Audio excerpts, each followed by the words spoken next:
साक्री शहरासह तालुक्यामध्ये कानबाई मातेचं रविवारी दुपारी उत्साहात आगमन झालं।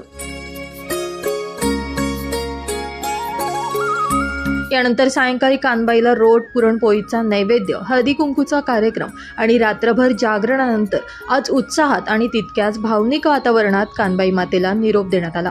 साक्री तालुक्यात देखील कानबाईचा उत्साह बघायला मिळाला। घरोघरी कानबाईच्या तयारीची आणि दर्शनासाठीची लगबग सुरू होती। रविवारी पारंपरिक पद्धतीनं या 1.5 दिवसाच्या माहेरवाशिनीचं आदरातिथ्य करण्यात आलं।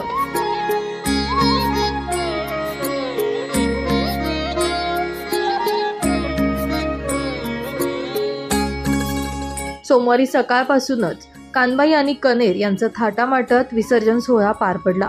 1.5 दिवसाच्या या माहेरवाशिनी कानबाईसाठी देश विदेशात कामानिमित्त विखुरलेले कुटुंबीय एकत्र गोळा होत असतात। यावेळी ढोल ताशांच्या गजरात नाचत गाजत हा विसर्जन सोहळा पार पडला।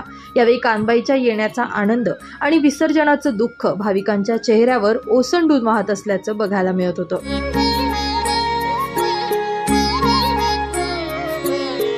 सचिन सोनवणे, माझा महाराष्ट्र न्यूज, साक्री।